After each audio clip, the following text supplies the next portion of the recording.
Yonta pravishya mama vachamimam prasuptan sanjeevayata kila shakti dhara swadhamna anyamscha hasta charana shravana tvagadin prananamo bhagavate purushaya tubhyam katanchana smrite yasmin duskaram sukaram bhavit vismrite viparitam sya Shri Chaitanya namamitam.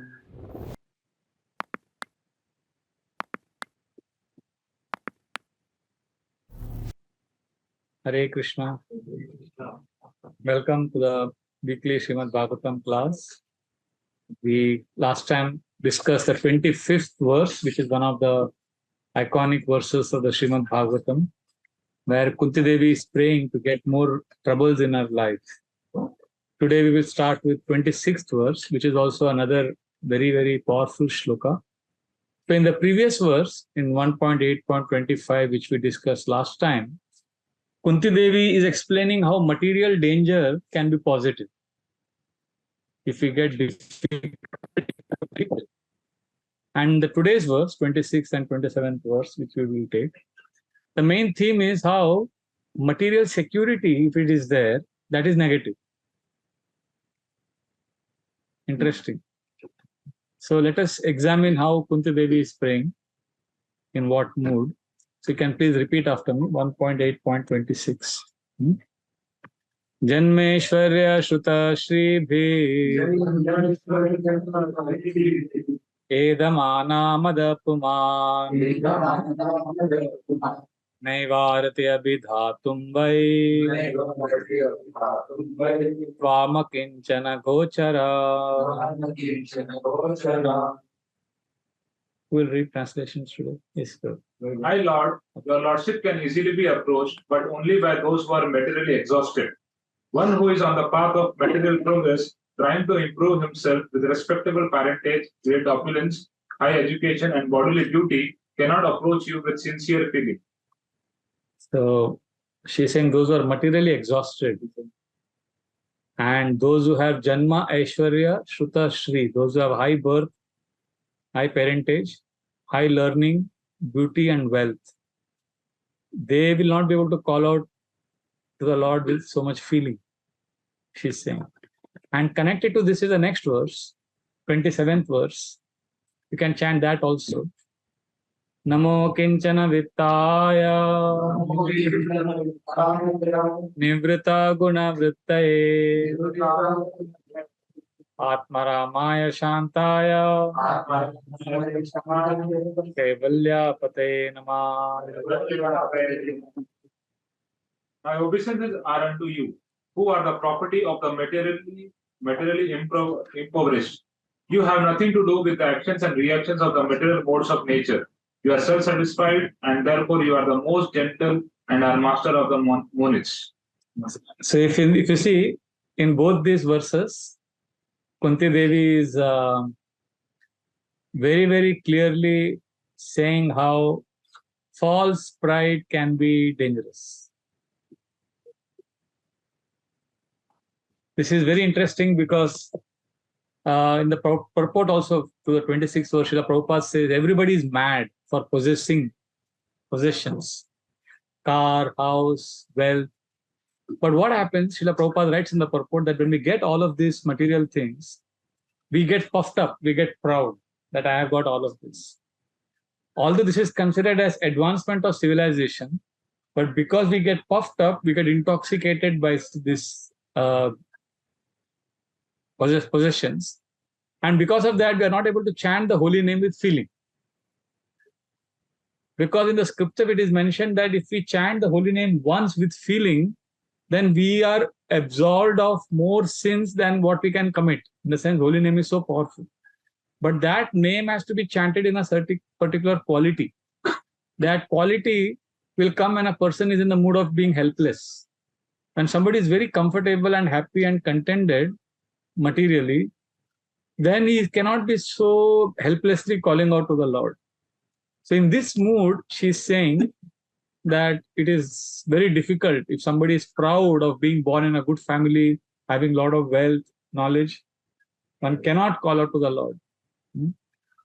And the next verse which we discussed, which also we chanted, Namo Kinchana Vittaya.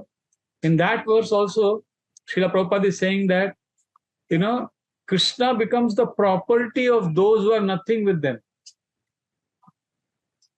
So a living entity, like for example, can we ever reach a situation where we are nothing, where we have no possessions?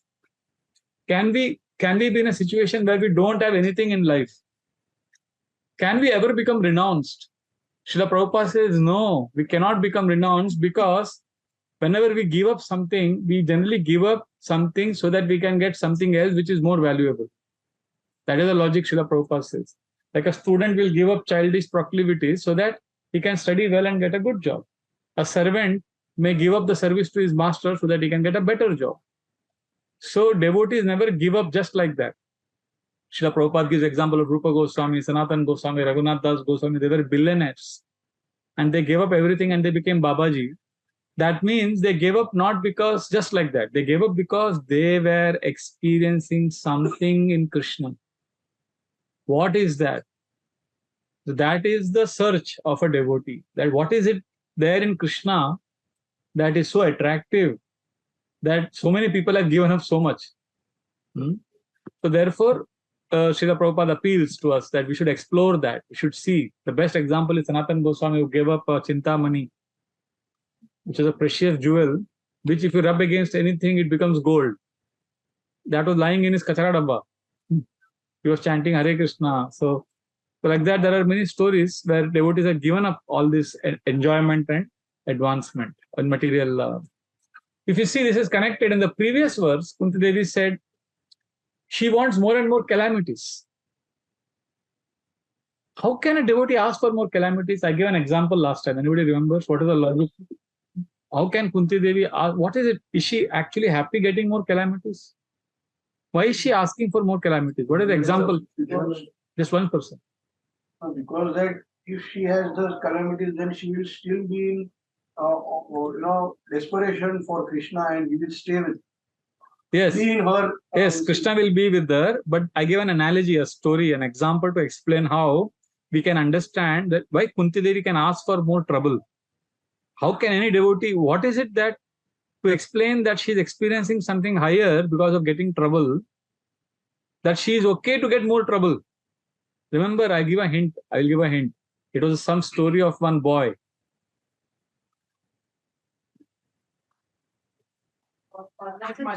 Yeah. What happened?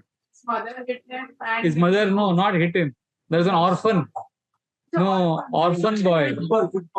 One, yeah. Yes. One orphan boy was playing cricket and he hurt himself and he was admitted in the hospital. And the nurse took care of him so nicely. He got first time in his life motherly love. After that, he became so happy that later on, when he was again cured and he was playing cricket, he told his friends, I wish I get hurt again so that I can go to the same hospital and that same motherly nurse can take care of me. So it's not that the boy was happy getting hurt. It is just that the love he got was so overwhelming that he preferred to get hurt again. Similarly, Kunti Devi is getting so much love from Krishna. She's experiencing so much love from Krishna that she doesn't mind going through miseries again. Because in that miseries, she was getting Krishna's love so much. So that is the way logic we can understand. Now, unlike Kunti Devi, when we are in difficulty, we also take shelter. But we don't take shelter of Krishna. We take shelter of Netflix, YouTube, our smartphone, WhatsApp, Facebook. And actually, we don't take shelter of Krishna because this is revealed in today's verse, because of ahankar, mithya ahankar, false pride. That I am somebody special, I am somebody good, and I don't need Krishna's shelter. I can manage my life on my own. So the main theme of today's verse is that we are not able to take shelter of Krishna because of pride. I always take shelter. That is very good. Honestly. That is very good. If you're taking shelter of Krishna, that is very nice. But we are not able to take. If you don't take shelter of Krishna, it is generally because of being proud that I am somebody very special. See, in the previous verse, she said, Vipadas, miseries are an impetus to take shelter of Krishna. And today she is telling us what is the impediment to take shelter of Krishna. So miseries are an impetus to take shelter of Krishna, and false pride is an impediment to take shelter of Krishna. So, and who can easily approach Krishna? She is saying those who give up pride, which comes because of these four things. Janma means very high birth. I'm Brahman hai, Hindu hai, Indian hai. We are like that. That birth ka pride. Aishwarya. Here Aishwarya refers to beauty. And Dharma Aishwarya Shruta. Shruta means learning. Very learned. Uska pride hota hai. Then Aishwarya Shruta Shri. Here Shri refers to wealth. So the pride that is coming because of these four things makes us very difficult to take shelter of Krishna. And when we have pride because of these four things, we are not qualified to chant Hare Krishna. Please remember this. Yes, Prabhu. Very good. Very, very important to clarify. These four things are not the impediments. The pride that comes with it, that is the cause because of which we are not able to chant. In fact, good birth is good. If somebody has a good birth, that means you used his previous life very well. So it is not an obstacle. It is just that when we become proud of that. Krishna says that I give you birth. Yeah, exactly. So good birth is not an obstacle. It is the pride that comes because of being born in a good family. The humble background is generally good, safe, because there is no scope of getting proud. See, it is like this, not everybody who has a smartphone, is distracted. Right? But there are many people who have smartphone and they're distracted. So it is safe to not have a smartphone. Similarly, all those people who have Janma, Aishwarya, Shruta, Shri, it is not that they're all proud. But to not have it, Kunjadevi is saying is safe. Because then you won't have any pride and you'll be able to take shelter of Krishna. See, in this material world, there is danger constantly. So if you see Kunjadevi's mood is, Krishna, let there be danger, let there be suffering, because when there is no danger, what happens? We may not take shelter of Krishna. When there is danger, we take shelter of Krishna. And if you remove the danger, then there is danger of forgetting Krishna. And then when you forget Krishna, then you get again birth and death. So in that mood, Kunjadevi is saying, don't give me this high birth, lot of wealth. So Srila Prabhupada also writes in the purport that those who become artificially proud, they can't chant with feeling. See, when you have a very lot of bank account, lot of comfort, then we can't chant with feeling. But that doesn't mean one who doesn't have anything, he is very advanced in spiritual. Because Prabhupada would often say even a beggar can become proud of his penny. So Shastra says that once you chant the holy name, you'll get all mercy. But the quality doesn't come when you are puffed up. But what happens when we have good birth, money, learning, then there is an alternate shelter. We think this will help me. So therefore it becomes an obstacle. And then we become disconnected from ground reality because I'm in my own world. There is a very famous story of that French queen, Marie Antoinette. I don't know if you remember. During the French Revolution that revolution happened because the people had so much poverty they did not have bread to eat. So they came and complained to her that people don't have bread to eat. And she very nonchalantly said, if they don't have bread, give them cake. So then people realized that she is so disconnected from ground reality. So then there was a revolution and they were all killed. So what happens, just when we are in our own world of comfort, wealth, opulence, intoxication, we are not able to understand and empathize with others' suffering and others' problems. But that doesn't mean those who are suffering, they are able to call to the Lord. See, ultimately it boils down to your attitude and your association also. Even suffering people, they don't understand that they are suffering also many times. you know, because the attitude is very important. Like in the government in Orissa, they gave, sorry, in Orissa, the government gave, I think, scheme of some rice, concession price so that poor people can get rice and all of that. What these people would do, they would take that rice from the government and they would sell it off and use that money to drink liquor only. Or in Bangalore, I think some years back, they gave some housing schemes so that they don't live in destitute poverty condition. But those people took those houses, gave it on rent, and continue to live in the slums. So people don't improve their conditions of living. The attitude is not there. It's not that, simply you're in a miserable condition, you become devotee of Krishna. Or basically, it is attitude. Like Ravana, for example, he sacrificed his whole family. Everybody was telling him, don't do it, but don't do this wrong thing, don't keep Sita. But Vinash Kale Viprita Buddhi, Duryodhan could not understand. So, therefore, ultimately, it boils down to your own attitude, your humility. Prahlad is telling his father, Vanam gato yad harimashrayeta. Go to the forest, take shelter of Krishna. Nahi samajh mein aata. Therefore, we need to hear Bhagavatam examples of devotees who have taken shelter of Krishna and were not impressed by material opulence. Like Chitraketu Maharaj, when he was cursed by Mother Parvati, immediately, very with equipoised mind, he could say that Guna Prava etesmin ka shapa ko nanugraha va sarga naraka kova kim sukam dukkam evava.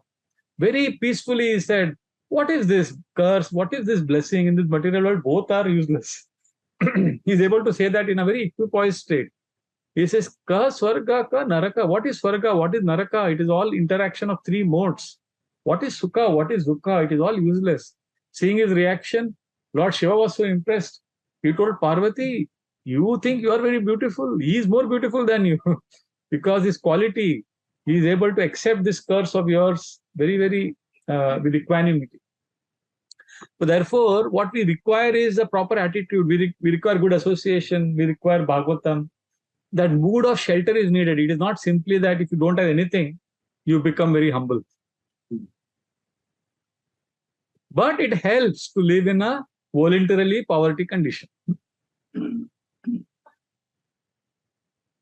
Like I was in New Mayapur, which is in France, which is 4 hours drive from Paris. So I went there for 10 days. And I was last time also I had gone, I had met this devotee. His name is Gopaswami Prabhu. He is 75 years plus. And he has been staying there since 1970s. He's a doctor. He's not some hippie who came to ISKCON who had nothing to do. No, he was a very well qualified doctor. And he joined Prabhupada's mission, sincerely served. And 25 years ago, he and his wife decided that we should now become proper Vanaprastha, take shelter of Vrindavan. But if we give up everything and go to Vrindavan, we have to serve here? Prabhupada gave us this place to serve in New Mayapur.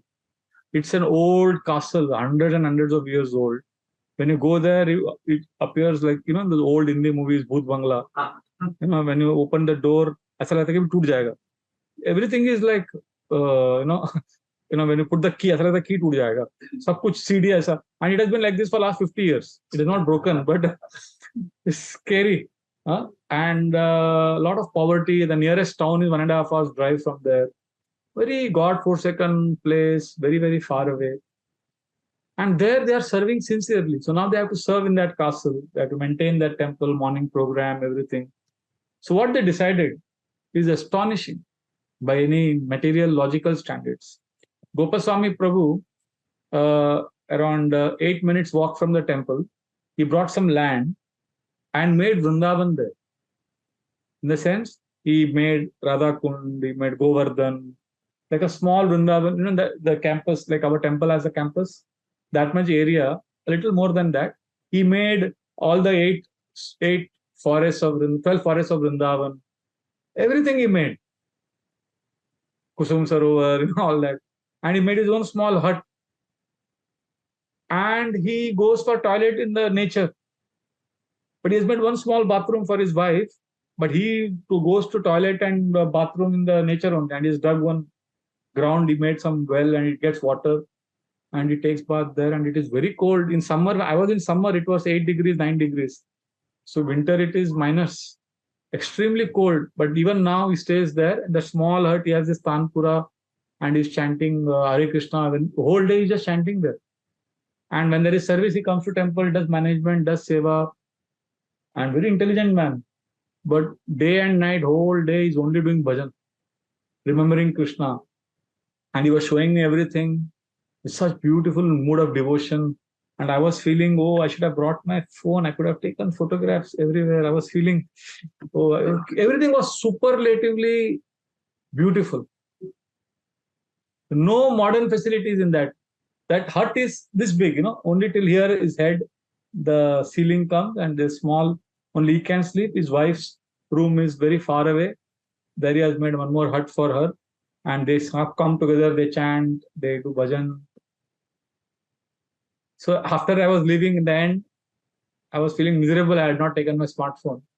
And he embraced me. He said, thank you for coming to this Vrindavan. You are the best guest I've ever got here. Because you did not get your phone. you did not take any photographs. So I was very humbled. And it is not that he's just doing bhajan and he's in his own mad world. No, he is perfectly present. He understands, and is a doctor, very intelligent.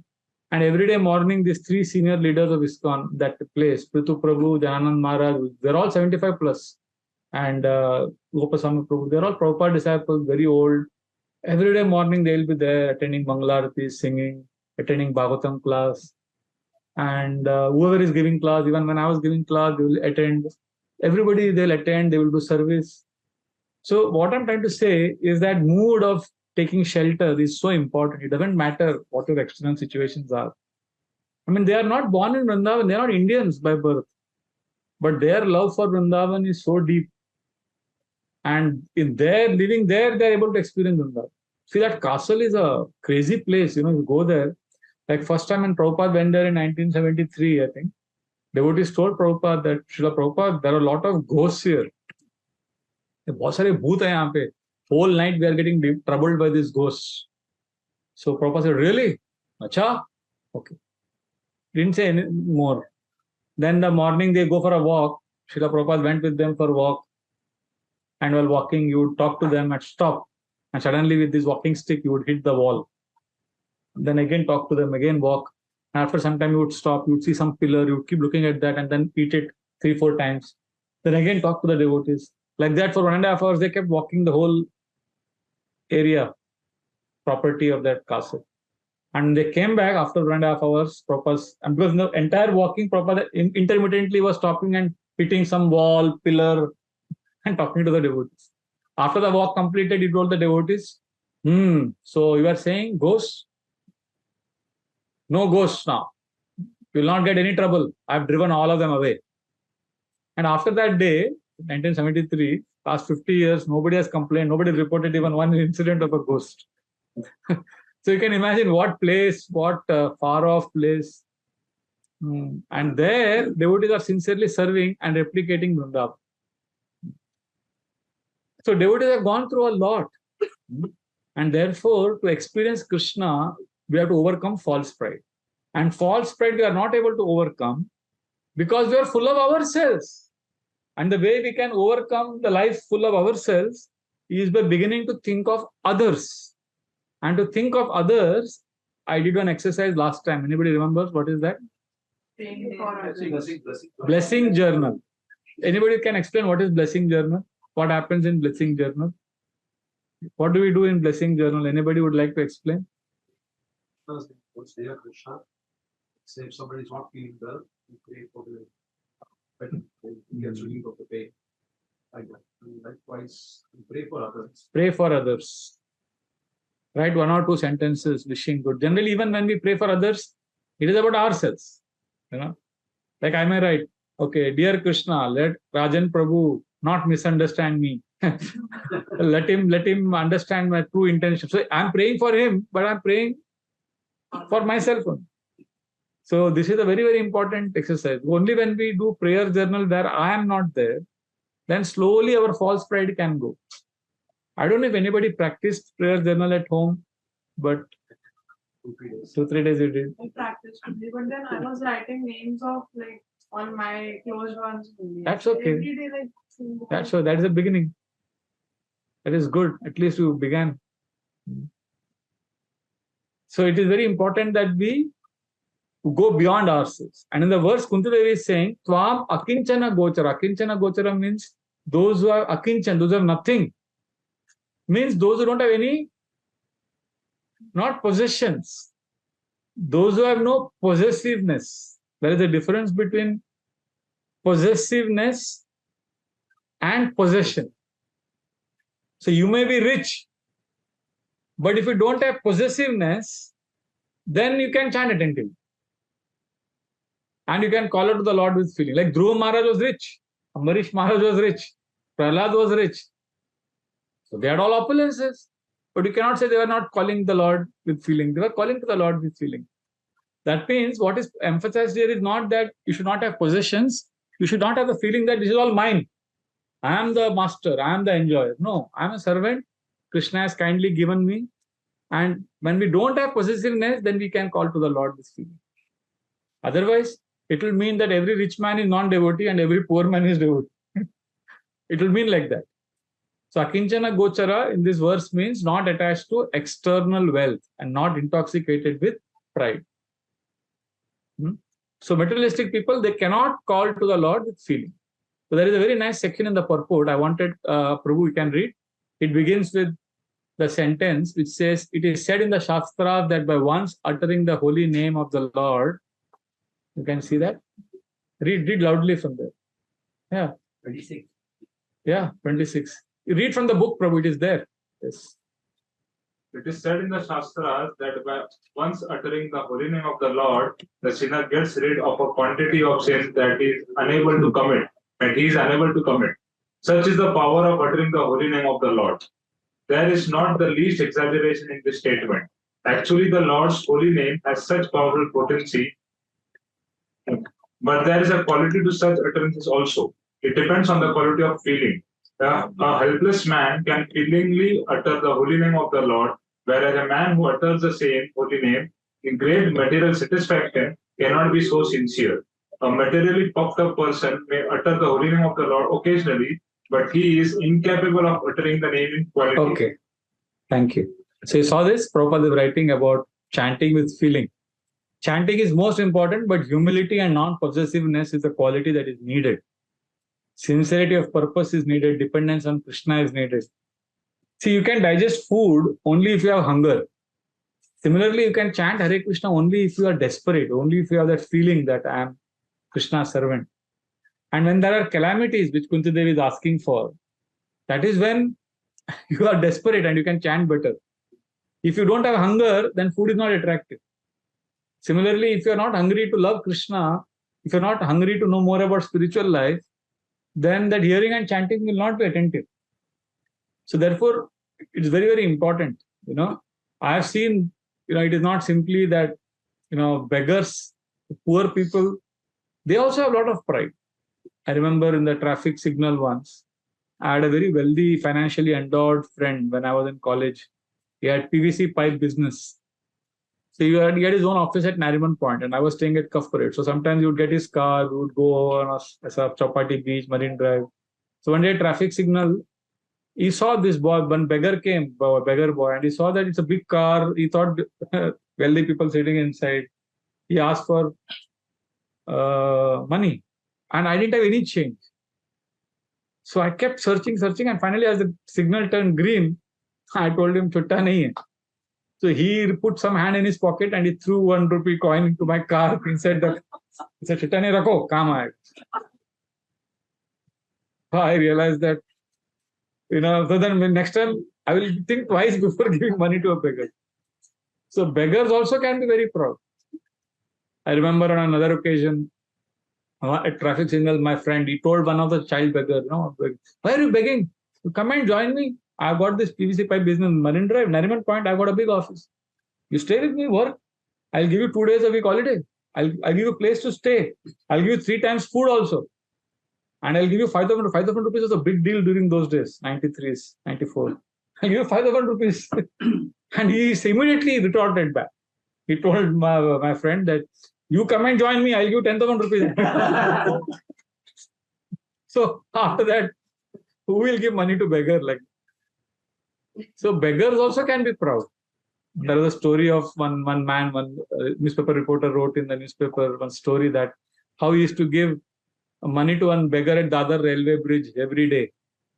And after some time, he didn't see that beggar there for a long time. And then after many months, he saw that beggar in another bridge, another area. And he asked him, oh, you are not there in that bridge anymore. What happened? You were begging here. There, you would have got a lot of more money. He said, no, that man said, I'm not staying there because you must have seen somebody else there, he said. So this reporter said, yeah, somebody else is standing there. And he said, yes, because that bridge I gave away in dowry, of my daughter's wedding. So even in that, there is sense of proprietorship and ownership. Even in that level, कि दादर का bridge का भी owner है for begging. So these are extreme examples. I am giving these extreme examples to say how poverty is not a guarantee that you can chant with feeling. It is not external poverty we are talking about. What is more important is the mood. So you may have a lot of wealth, but your mood may be, this is not mine. This belongs to Krishna. Krishna, everything is yours. Therefore, there is a very beautiful story in the Bhagavatam 10th canto. When Krishna came to Mithila, so there were two people who came to receive Krishna. One was the king of Mithila. This is kingdom of Videha. When Krishna came to Mithila there, so King Baulashva was there with his entire entourage. And one very poor Brahmin called Shrutadev also came to receive Krishna. Both of them wanted Krishna to grace their house. And Krishna had come with lot of saints like Narada, Vyasa, Parashuram. Many people were there. So Krishna told both of them that we will come. And Krishna expanded himself in such a way that he was there at both of their places for prasad. Now, interestingly, King Baulashva was very wealthy. So when Krishna went to his palace, he welcomed Krishna and his associates in a very opulent way with garlands, chandan, arti, and chappan bhog prasad. And Krishna was very happy with this reception. And Krishna went to Shrutadev's house, and Shrutadev was such a poor man, he just simply had a small hut and he didn't even have chatai. He went to the neighbor's house and borrowed one mat and he made Krishna sit, and he had very little food to offer and some water he gave. But he was offering it with so much joy, and when Krishna was accepting his hospitality, Shrutadev, to express his joy, stood up and started dancing, jumping, just to entertain Krishna. And Krishna was laughing with great happiness. So Shukdev Goswami says that it is not that Krishna was more pleased with Baulashva and less pleased with Shrutadev. Both of them, Krishna was equally pleased. So it doesn't matter, external situations don't matter. But the idea of possessing, the idea of owning, that is what is being warned against. In the purport, Srila Prabhupada also writes, can you read that section? All materialistic men are mad after possessing. That section you can read.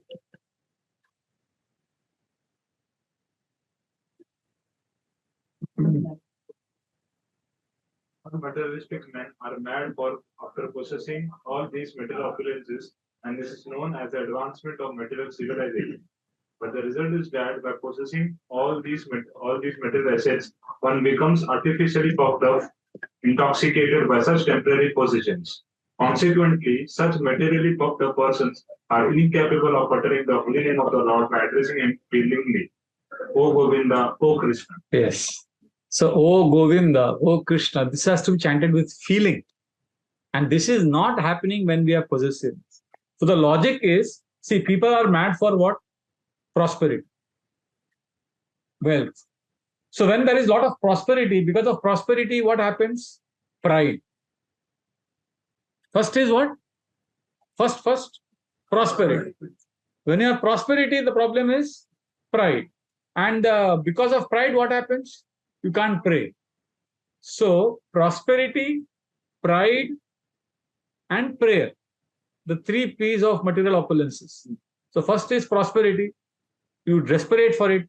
If you get that, then you become proud. And when you are proud, you can't pray. Like this, all three are connected. So that is how Srila Prabhupada is, Kunti is speaking here. Therefore, what we do, devotees, even if they are materially endowed, they make prayer as foundation. So when prayer is foundation, then pride doesn't come. And then that prosperity, rather than becoming an impediment, will help them practice Krishna consciousness better. That is the way we practice Krishna consciousness. There is a very beautiful section in 8th canto where Bali Maharaj and Vamanadev's pastime comes. So there Vamandev tells Bali Maharaj why I did this pastime. So there he explains, Janma karma vayo rupa vidyai danadibi yadi asyana bhave stamba tatraya mat anugraha.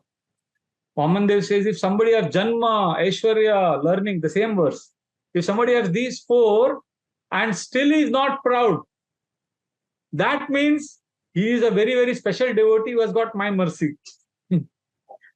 So like that, it's a very big blessing of the Lord if somebody has opulences also and humility also. Normally what happens when there is prosperity, there is inability to pray. When there is, I'll tell you my own story. I'm feeling a little shy, but I'll share this. One day it all happens. I think all of us have gone through in life, ups and downs. So I also went through, because of management, whatever situation, there was one devotee, two devotees who really, really hated me for some decisions or something. And there was a lot of argument and some decisions were taken and they were very upset. And then I got angry with them also.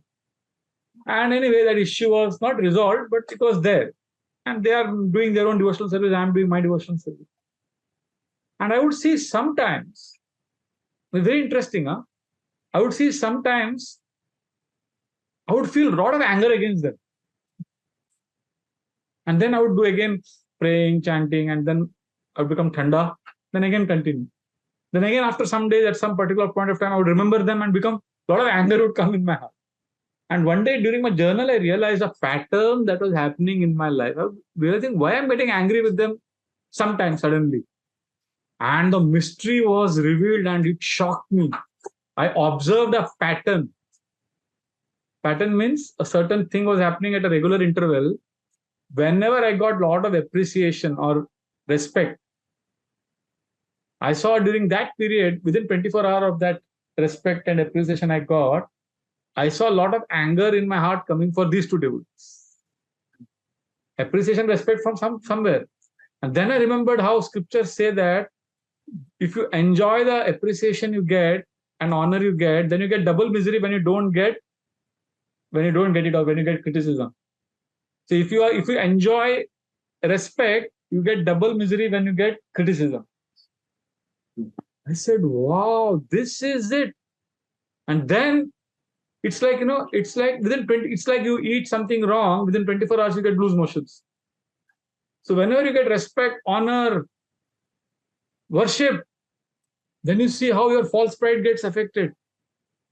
So then I had to consciously work on it, and then next time when I got appreciation or respect, I had to remember this belongs to Krishna. You have to consciously work on it.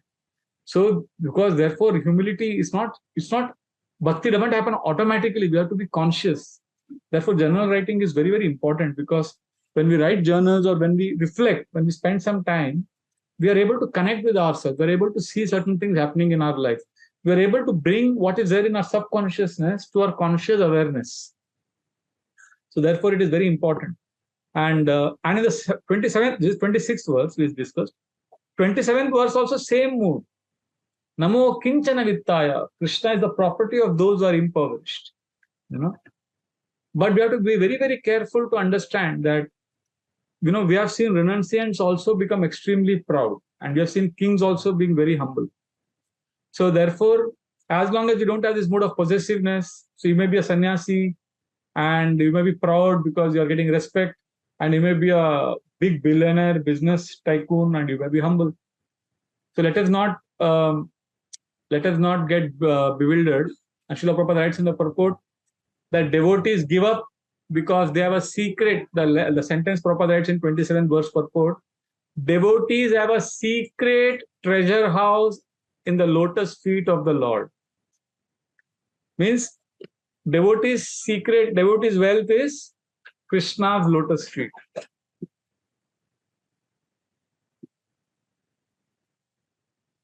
See, everybody wants, at the end of the day, everybody wants satisfaction. Everybody wants to feel satisfied. So what some people do, to get satisfaction, they go for material things. Some people, for satisfaction, they go and seek spiritual activity. And materialistic people, those who want matter for satisfaction, they look at devotees and they think, look, you are wasting your life. And devotees who are satisfied in spiritual activities, they feel compassion for those who are seeking material. Very, very famous story of Sanatana Goswami. There was one Brahmin who heard that, who wanted a lot of wealth. He prayed to Lord Shiva. Lord Shiva appeared and told him, you go to Sanatana Goswami, he has a Chintamani. If you rub iron against that Chintamani, everything will turn into gold. So he went to Sanatana Goswami, was doing meditation, was chanting Hare Krishna. And he told him, can you give me that Chintamani that you have? So Sanatana Goswami said, I can give you. It is in the dustbin there, take it. So he went and he saw and he tested it and it became gold and he was very happy and he went. And after he went, after some time he realized, Arey, इतना precious, lying in the dustbin. और ये बाबा जी बैठ के हरे कृष्ण जप कर रहे हैं, मतलब उनके पास कुछ और है. So he came back, he said, why did you throw it in the dustbin? That means you have something better. He said, yeah, I have something better. Can you give that to me? He said, I'll give it to you. But first you have to throw this Chintamani in the Kusum Sarovar. Kusum Sarovar is very deep. Even after 100 years, British also tried their best. Nobody can find out what is the depth. So he said, you throw it there, then I will give you what the treasure I have. So now this Brahman was, with faith ka test ho gaya na. We say in English, no, a bird in hand is better than two in the bush. So now I have this. If I throw it away, I don't know what I will get. So, but he had faith in Sanatana Goswami, he threw it. Then he came to Sanatana Goswami. And Sanatana Goswami gave him the holy name. Hare Krishna, Krishna Krishna, Hare Hare, Hare Ram, Hare Ram. And his life changed dramatically. इसके लिए बहुत faith लगता है. That's what Srila Prabhupada is saying. Devotees don't simply give up. They give up because they're getting something else. And devotional service generally is not pure. We don't practice. All of us have mixed bhakti we do. Right? Nobody is like, Krishna, I just want you. We all pray to Krishna. We are sincere, but we also have other desires. Our bhakti is flavored with many other things. Therefore, we need to keep hearing Bhagavatam. Like rice, rice is white colored, cooked rice. But if you go to South India, suddenly you'll get tamarind rice. It's intoxicating. Khaya imli rice. They make masala rice, lemon rice. In North, they make biryani, they make pulao. There is curd rice. Rice ka kitna variety hai? So Bhakti Yoga is also like that. Depending on the disposition of the practitioner, Bhakti Yoga, like rice, takes many forms. There's a combination of three modes. There is Jnana Mishra Bhakti, Yoga Mishra Bhakti, Karma Mishra Bhakti. Bhakti mixed with many things. Sometimes desire for mystic powers. Sometimes we do Bhakti for desire for material rewards. So like that, Bhakti can appear in many forms. So therefore, the test is how much sincere we are in hearing and chanting. And then we are able to progress. But it is a fact. Krishna is attracted to the mood of poverty. That mood of, I'm not having anything. Only Krishna is mine. And that's what Kunti Devi is saying. Krishna is the property of the poor, impoverished. Basically, the whole mood here is don't waste time in getting material wealth. Focus on Krishna. That is the point. The scriptures give repeated stories like this. That saintly people, they deliberately would keep themselves deprived of a lot of luxuries. There is a difference between basic comfort and luxury. Comfort sabko lagta hai. But luxuries, when we go, there is no end to how much you can desire. There is no end to how much you can have. So there is a story in the scriptures about one sage was going on a pilgrimage. He told his disciple, take care of the ashram. I'll come back soon. So when this disciple was taking care of the ashram. One day he saw his copin, which he had kept for drying, that was stone, and he realized that some rat is tearing it. So to prevent such accidents again, so he thought I should have a cat. So he kept cat so that the rat doesn't trouble. And after some time he realized the cat is, meow, he needs milk. So then he kept a cow. When he kept a cow, he needed somebody to take care of the cow. So then he needed to get married. And then when he got married, and wife said, "Ghar chahiye, paisa chahiye, sadi chahiye." So then he got. So then finally, when after 2 years, when his guru came back from his yatra, he saw, अरे तो बहुत बड़ा महल बन गया था, बहुत बड़ा 5 BHK घर बन गया है, बच्चे खेल रहे कोर्टयार्ड में. बोले मेरा आश्रम किधर है? So one thing led to another, and it became there is no end to how much needs grows. So therefore, the scriptures say the whole idea, the mood in these two verses is don't go for increasing your material comforts. Focus more on Krishna. There is a famous story of Lomasha Rishi. Lomasha Rishi was a rishi with a lot of hair on his body. He had long beard, lot of hair, and his full body, skin had full of hair. And he had got a benediction that he will die when all the hair of his body will go. And one hair will fall after one lifetime of Brahma. Which means one hair will be there for 311 trillion years. So when that will fall, then another after 311 trillion years, another hair will fall.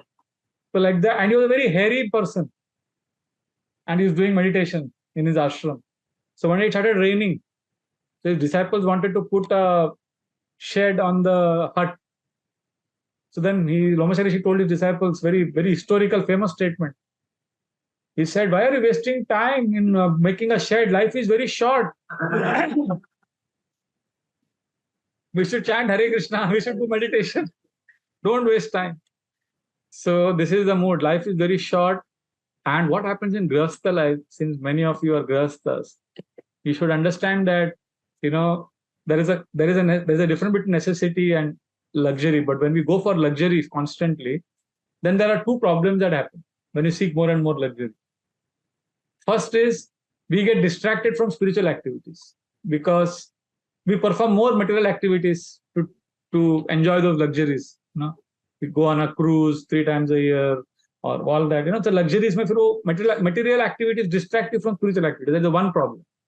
And secondly, what happens is material life then starts enveloping us, and it makes our life, makes us complacent, and makes us life becomes more and more complicated. These are the two problems that happen when we go in for more and more luxuries in material life. So that hunger, that spiritual hunger gets, it goes away because of the material hunger. So we need facilities as we get older. Like even brahmacharis, we need, and I need my own room. I need some space, privacy. We need facilities as we get older. But what happens is, as we get older, that facilities is given so that Lord has arranged those facilities in our life so that we can take shelter of Krishna better. But what happens to many of us, we start taking shelter of those facilities, forgetting that these facilities are a means to come closer to Krishna. And that hunger for Krishna goes away. Like recently, somebody wrote an article that why India is not doing well in cricket, World Cup, and all these tournaments. Because of IPL, they're getting easy money, and that hunger has gone away for victory. That drive, that obsession ki jeetna hai, because they're already comfortable. One IPL they play, they get crores of rupees. So the point is, when there is comfort, then there is problem. So very, very nice purport. I was thinking if you can read this section there, living being is finished as soon as there is nothing to possess. 27th verse purport. Living being is finished. A living being is finished as soon as there is nothing to possess. Therefore, a living being cannot be the real sense of the term a renouncer. A living being renounces something for gaining something more valuable. A student sacrifices childish proclivities to gain better education. A servant gives up his job for a better job. Similarly, a devotee renounces a material world not for nothing, not for nothing, but for something tangible in spiritual value. Srila Rupa Goswami, Sanatan Goswami, and Srila Raghunatha Das Goswami and others gave up their worldly pomp and prosperity for the sake of the service of the Lord. They were big men in the worldly sense. The Goswamis were ministers in the government service of Bengal, and Srila Raghunath Das Goswami was the son of a big zamindar of his time. But they left everything to gain something superior to what they previously possessed. The devotees are generally without material prosperity, but they have a very secret treasure house in the lotus feet of the Lord. Yes. They have a very secret treasure house at the lotus feet of the Lord. Therefore, when devotees give up, they don't give up simply because they just are, they want to torture themselves. Devotees give up because they relish the presence of Krishna in their life. Srila Prabhupada would give the famous example of Motilal Nehru, father of Pandit Jawaharlal Nehru, the first Prime Minister of India. So what Motilal Nehru did, he kept a British servant paying him thousands of rupees, because he wanted to show off that, see, I have British servant. And Srila Prabhupada would quote that and laugh. Because when Srila Prabhupada went to England in 1975, he had a lot of British devotee servants who were doing Chamar Seva, serving him. And Prabhupada would say, see, I'm not paying them anything. And they are serving me. So the point is, when you serve Krishna, you are experiencing something higher. So the whole mood here in this section is, in these two verses which we took today, is that one should give up the false pride of having Janma Aishwarya Shruta Shri, and one should be in the mood of not having possessiveness, and then call out to the Lord with sincerity.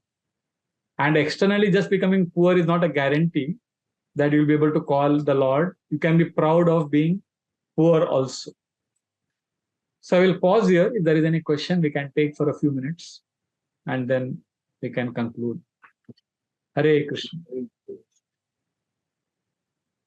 I had the question, but you answered it later, that why we have to be materially in cooperation. What is the answer? What is the answer? You not have pride, even if you have rest, you have all the comforts. You have to be humble and you have to be grateful for what you have. Correct. We will need, especially material security is needed in modern times. You cannot say that I will give up everything. And then what happens? And I've seen devotees, then they become very insecure, and their bhakti is not peaceful. Then they start complaining, they start criticizing Krishna. I knew one person, when I joined the ashram, he got married same time. And after marriage, I would see him in the temple only most of the time. I would say, Prabhu, see, I am doing service in temple. I understand because I don't have a family. But you have got married and you are spending most of the time in the temple. What about your job and career and your family? He said, no, we want to just do more and more bhakti. This was in 1998 I'm talking about. Then in 2012, last 10 years ago, I saw him very little in temple. And one day when I met him, he said he's doing many courses. I said, what courses? Then he explained how in the last 15 years of his practicing bhakti and staying in the temple, his career got disturbed because people who were much junior to him, they started getting bigger promotion, getting more facility, and he also had EMIs to pay. So he says, now I'm trapped, so now I'm racing against time. So eventually, because it was artificially tried to be renounced, which was not, because he had a family, he should have been more practical.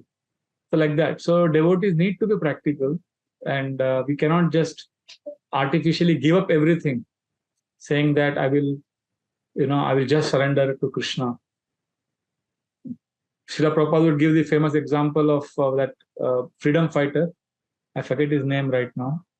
He joined Gandhi's movement. He was a very, very wealthy man from Bengal. I forget his name. Very wealthy. And he became a Gandhian. And he joined Gandhi's movement. And within 1 year, he died because that Gandhi's ashram was very austere. And he was used to a luxurious lifestyle. So he just couldn't sustain that. So one has to be practical also.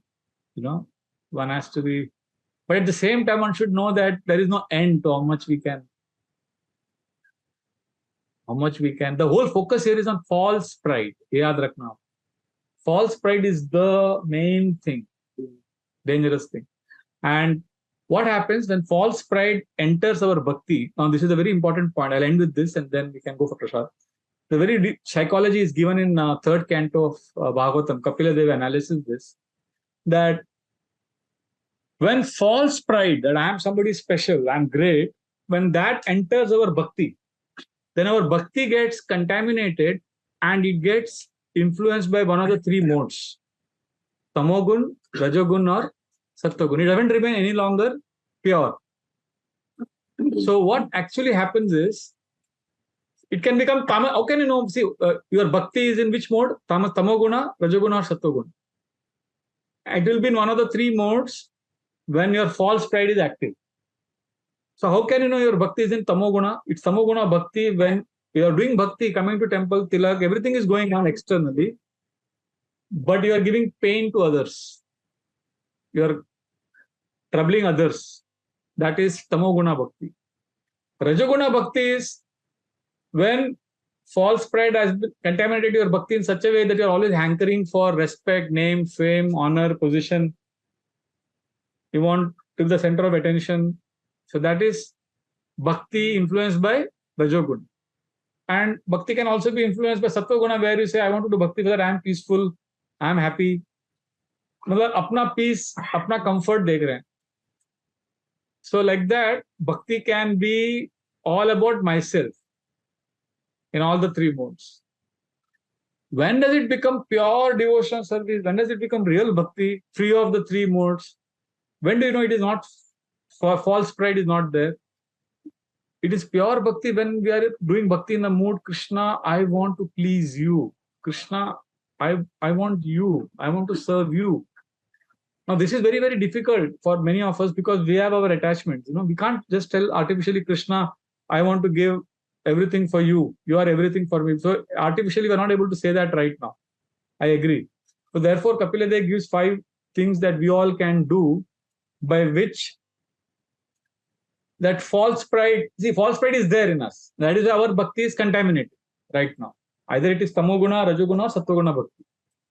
So to make it pure, we don't have the desire to give everything to Krishna. So he says, do 5 things. First, he says, be in varnashram. Varnashram मतलब आप गृहस्थ रहो या आपका जो वर्ण और आश्रम के हिसाब से रहो. Because there you are living according to your nature, swadharma. You are a housewife, businessman, whatever. You are basically doing your swadharma. And that keeps you humble. When you are influenced by false pride, many of us don't want to be in varnashram. We want to do things which will give us, which will be more honorable than which is our nature. Many people do things which gives them honor rather than which is their nature. Therefore, being in varnashram is very important for long run developing freedom from false pride. Once you are in varnashram, then the second thing we need to do is we need to do some service to some community larger than ourselves, family, larger community. I've seen in India it is very common. अरे भाई के बेटे के शादी के लिए मैं पैसा दूंगा. They just go out of their way to help their kaka's son, this, that. एक service mood रहता है. And the third is don't commit violence, which means don't speak, don't be critical. When you criticize others, when you do fault finding and criticism, then the bhakti gets contaminated with rajo and tamoguna. So therefore, these 3 things we have to follow strictly. Be in varnashram, have a service mood, don't commit violence on others. And then, very, very important, the 4th is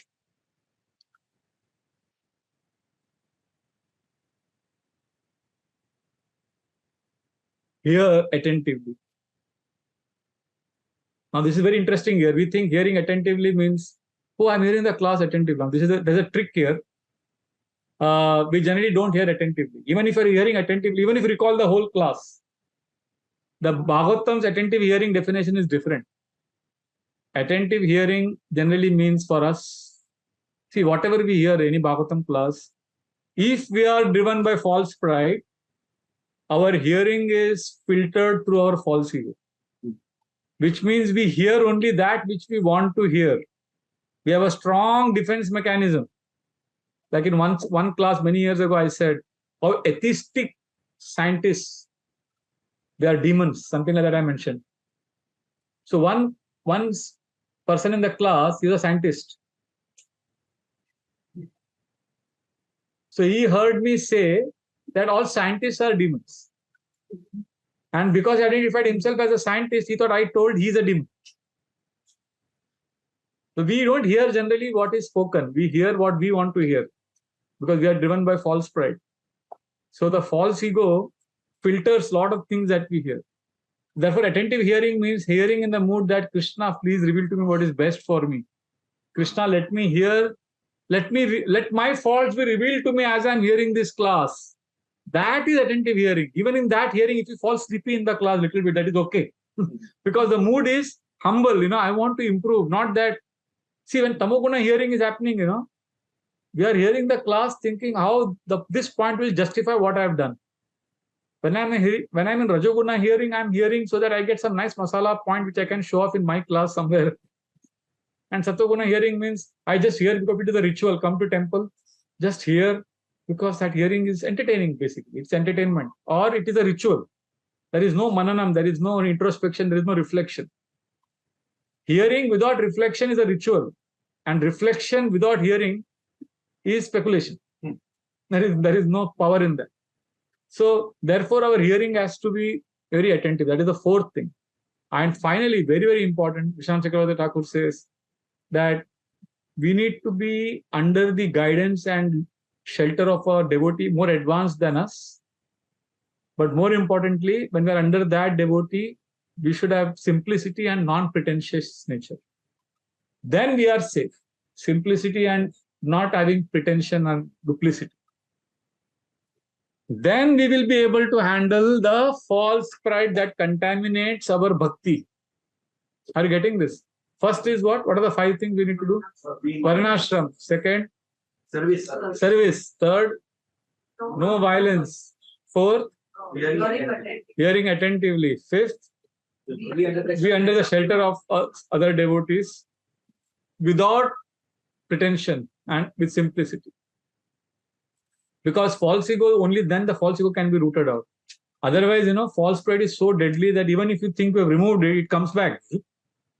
One of our ISKCON leaders had a liver transplantation. One of my friends donated his liver. I was shocked, but he said, no problem, because even if you give away the liver, it grows back in 3 years. But interestingly, false pride, even if you remove 99.9%, it again grows back faster than the liver grows back. And it won't take 3 years. It will come back in 3 seconds. So it is very, very difficult. And therefore, we need to overcome. And how can we know? How can you know that your bhakti is free of the 3 modes? There are few things that will happen in your life. 2 things will happen in your life by which you can know that now my bhakti is not contaminated by 3 modes. One is, when you're hearing about Krishna, your consciousness will run towards Krishna's lotus feet. You will want to be with Krishna. You will be attracted to hearing about Krishna. That is one thing that will naturally happen. So even little if you hear, you want to more of Krishna. That is the test. And secondly, you will be trusted more for service and responsibility. Because generally, if you're when a child, we generally appreciate the child. Even if the child is wrong, we encourage the child and we appreciate, because the child needs that protection, child needs that encouragement. But when the grown-up person does mistake, we say, grow up, don't do this. Why? Because we expect a grown-up person not to do that mistake. Similarly, if we are only getting appreciation from devotees, only getting love, that means we are not growing up. If you are grown up, what you will get? You will get service. You will get responsibility. Because what is the pure devotional service I spoke about, which is free of false pride? That is when you are praying for Krishna, I want to serve you, I want to please you. So that if that is an internal desire, it should externally manifest as getting more service rather than getting more appreciation. You ask yourself what you want. You want more appreciation or you want more responsibility in Krishna consciousness? So that responsibility that when we get, that means we are actually praying. What we are praying for inside, it's happening outside. But these are the 2 ways we can know. Otherwise, Rajoguna is very deadly, very powerful. That false pride is extremely powerful. Like initially I was doing Kirtan and Krishna is there, 1 or 2 devotees are there, preaching is happening, everybody is happy. But after some time, Prabhu ji program arrange कर रहे हैं 50 लोग 100 लोग आएंगे तो मैं करूँ. अरे earlier you are singing for 2 people also, you are glorifying Krishna. Now even if 50 people are there, you are not singing. I am not coming. You didn't arrange 150 people, I am not coming to do give lecture. अरे क्या हो गया? Somewhere something went wrong.